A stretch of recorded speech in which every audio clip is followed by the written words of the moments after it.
सासू माँ, छोटे छोटे खर्चे पर आप हम पर निर्भर हैं, हम आप पर नहीं। अरे वरुण बेटा, जरा 2000 रुपए देना तो। मोहिनी जी अपना दुपट्टा सही करते हुए बोली। क्या हुआ मम्मी जी, कहीं जा रही हैं क्या आप? वरुण ने पूछा। हाँ बेटा, अभी अभी तेरी मौसी का फोन आया था। मौसा जी को हॉस्पिटल में एडमिट किया है, उनकी तबीयत अचानक बिगड़ गई है। वो वहाँ बिल्कुल अकेली है। उसने मुझे वहाँ बुलाया है, साथ ही कुछ जरूरी सामान लेकर आने को कहा है। हालांकि सामान तो 500-600 रुपए का ही है, पर वहाँ मुझे पैसों की जरूरत पड़ गई तो इसलिए एक्स्ट्रा पैसे मांग रही हूँ। ला जल्दी से पैसे दे दे ताकि मैं यहाँ से निकलूँ, फिर सामान भी तो खरीदना है। मोहिनी जी एक ही सांस में सब कुछ बोल गई। उनकी बात सुनकर वरुण ने अपनी पत्नी जीविसा की तरफ देखा। जीविसा उसे घूर रही थी और उसने इशारे से पैसे देने के लिए साफ मना कर दिया। तभी मोहिनी जी ने कहा, वरुण सोच क्या रहा है, जल्दी कर, वहाँ मौसी अकेली है, वह परेशान हो रही होंगी। ये सुनकर वरुण थोड़ा हकलाते हुए बोला, मम्मी वो मेरे पास अभी पैसे नहीं हैं। उसकी बात सुनकर मोहिनी जी हैरान होते हुए बोली, पैसे नहीं है का क्या मतलब? अभी कल ही तो तू एटीएम से 20,000 रुपए निकाल कर लाया था। फिर मैंने अपनी पेंशन के पैसे भी तो तुझे कल जमा कराने के लिए दिए थे, जो मैं बैंक से लेकर आई थी, जरूरी काम के लिए, जिसे तू बैंक में जमा कराना भूल गया था। वो पैसे भी तो होंगे ना तेरे पास। इससे पहले कि वरुण कुछ कहता, उसकी पत्नी जीविसा बोली, मम्मी जी 20,000 रुपए तो हम घर के राशन, बिजली के बिल और खर्चों के लिए लेकर आए थे। उसमें से आधे से ज़्यादा पैसों का हिसाब तो कल ही हो गया। हाँ, लेकिन पेंशन के पैसे भी तो होंगे ना, मोहिनी जी ने कहा। तो जीविसा बोली, देखिए मम्मी जी, आपके खर्चे भी तो हमें ही उठाने पड़ते हैं, तो भला उस पेंशन के पैसों पर आपका क्या हक? ये सुनकर मोहिनी जी हैरान रह गई। फिर अचानक कुछ सोचते हुए उन्होंने वरुण की तरफ देखा और कहा, वरुण, मेरे पेंशन के पैसे बैंक में ही जमा हो रहे हैं ना? या फिर? अब वरुण को कोई जवाब देते नहीं बना।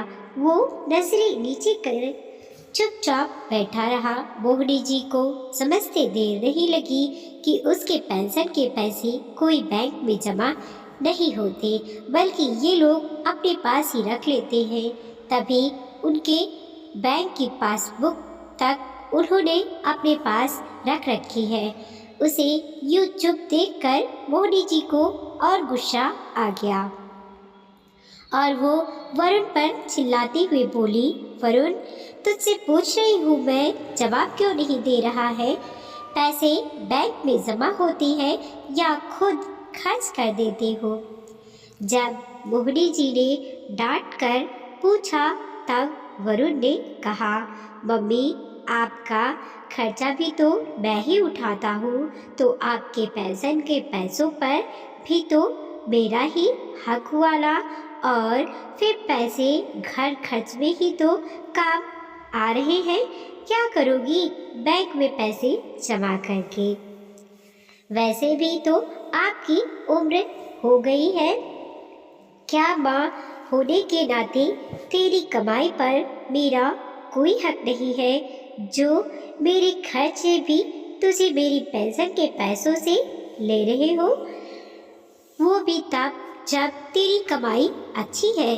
फिर भी तेरी नज़र पेंशन के कुछ हजार रुपए पर ही गई।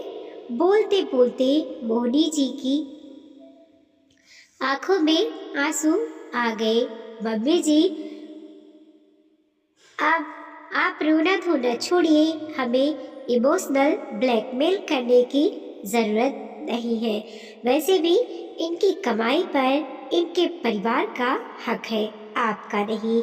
अब आप हमारे साथ रहती है तो बदले में आप कुछ पैसे रख ले तो गलत क्या है? जीविसा मोहिनी जी से बोली और उसके बाद वरुण की तरफ पलट कर बोली, आप बैठे बैठे देख क्या रहे हो? आपको कुछ काम नहीं है क्या? चलिए तैयार हो जाइए, मेरे मायके भी तो चलना है। फिर आखिर मोहिनी जी को वहीं बैठा छोड़कर थोड़ी देर बाद दोनों घर से रवाना हो गए। मोहिनी जी की आंखों में आंसू आ गए।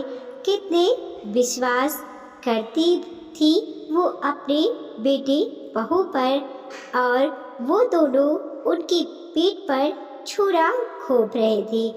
उनके लिए ये यकीन कर पाना मुश्किल हो रहा था। मोहिनी जी के पति सरकारी मुलाजिम थे।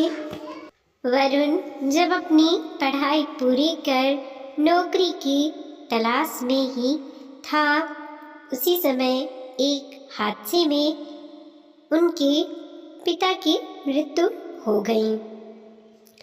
मोहिनी जी भी पढ़ी लिखी थी, पर खुद नौकरी करने की जगह उन्होंने वरुण को अनुकंपा नौकरी दिलवा दी। वैसे भी आज के ज़माने में सरकारी नौकरी मिलना बहुत मुश्किल बात है। साथ ही मोहिनी जी को विधवा पेंशन भी मिलती थी। घर के सारे खर्चों का बोझ वरुण ने अपने कंधे पर ले रखा था, जबकि मोहिनी जी की पेंशन के पैसे बैंक में आते थे और वो वही जमा हो जाते थे। वरुण की शिक्षा अच्छी थी और वो मेहनती भी था। ये देखकर उसके लिए रिश्ते आने लगे थे। अभी 10 महीने पहले ही जीविसा के साथ उसकी शादी हुई थी।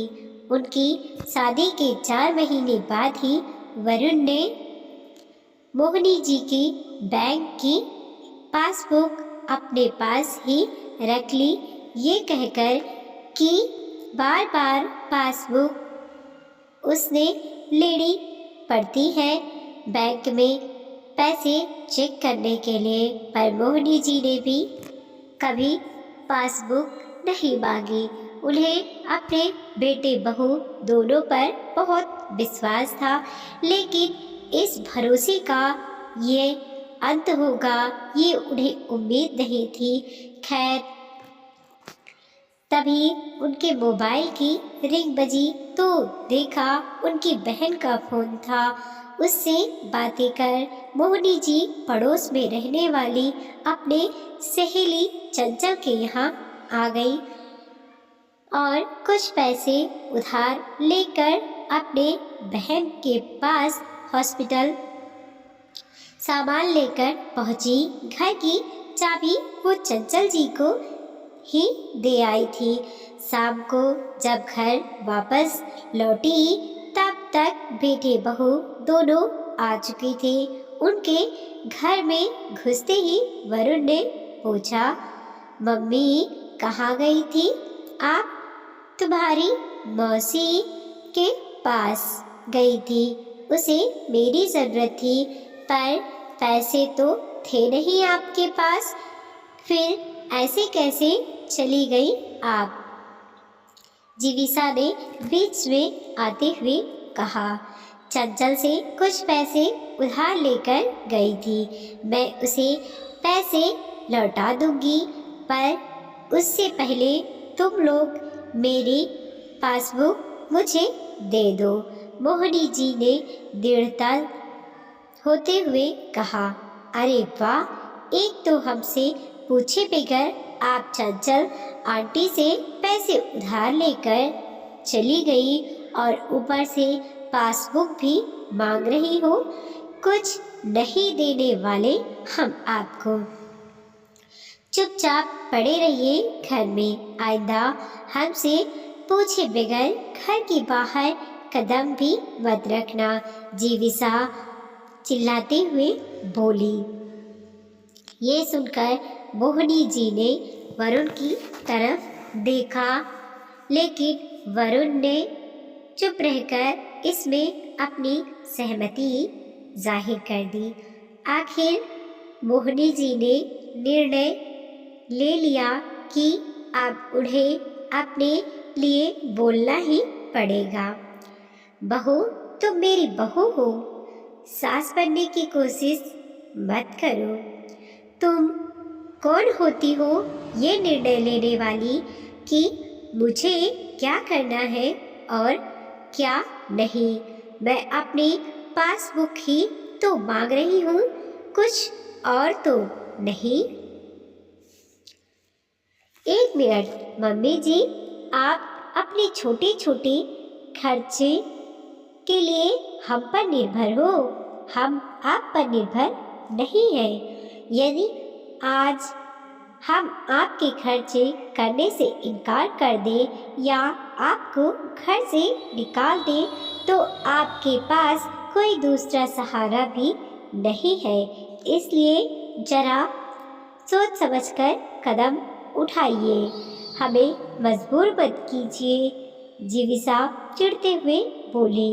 उसकी बात सुनकर मोहिनी जी मुस्कुराते हुए बोली, बेटा ऐसी गलती मत कर लेना, पढ़ी लिखी तो मैं भी हूँ। माना कि विश्वास में मैंने पासबुक वगैरह तुम लोगों को रखने को दे दी, पर कानून अच्छे से जानती हूँ, ये घर मेरा है, इसलिए यहाँ से तुम लोग मुझे नहीं निकाल सकती, बल्कि मैं तुम्हें यहाँ से निकाल सकती हूँ। ये सुनकर जीविसा कुछ बोलने को हुई तो मोहिनी जी अपना हाथ दिखाते हुए उसे चुप रहने का इशारा करते हुए उससे बोली, और रही बात मेरे खर्चों की, तो भारतीय कानून के हिसाब से अनुकंपा पर नौकरी लेने वाले बेटे को अपनी माँ का भरण पोषण उसके जीवन काल तक करना होता है। यदि उसने देखभाल करने से इनकार किया तो उसे अपनी सैलरी का एक हिस्सा अपनी माँ को गुजारा करने के लिए हर माह देना होगा। बेटा अपने इस दायित्व में मुंह मोड़ता है तो विभाग की ओर से सेवा से बर्खास्त करने की कार्यवाही की जा सकती है। अब ये तुम दोनों पर निर्भर करता है कि तुम लोग क्या चाहते हो। ये सुनकर जीविसा चुप हो गई और वरुण के तरफ देखने लगी। वरुण के माथे पर पसीने की बूंदें चमकने लगी। ये देखकर मोहिनी जी ने कहा, बेटा मैं तुम्हारी माँ हूँ, तुम लोगों को घर से निकाल नहीं रही हूँ, वरना ऐसी हरकत करने के बाद तुम लोगों का इस घर में रुकना बनता ही नहीं है। लेकिन हाँ, अब तुम पर आंख बंद कर विश्वास भी नहीं कर सकती, इसलिए मेरे पासबुक को मुझे दे दो, अपने अकाउंट को मैं खुद हैंडल कर लूँगी। और अगर मेरे खर्चे करने से तुम्हें एतराज़ है तो हर माह एक फिक्स अमाउंट मुझे खर्चे के तौर पर दे दिया करो। और ये बात अच्छे से याद रखना कि मैं आज के ज़माने की माँ हूँ। अगर अपने बच्चों पर विश्वास करना जानती हूँ तो गलती करने पर उन्हें सज़ा देना भी जानती हूँ। मोहिनी जी की बात सुनकर दोनों से कुछ कहते नहीं बना। दोनों को समझ में आ गया कि माँ रोने धोने वालों में से नहीं है।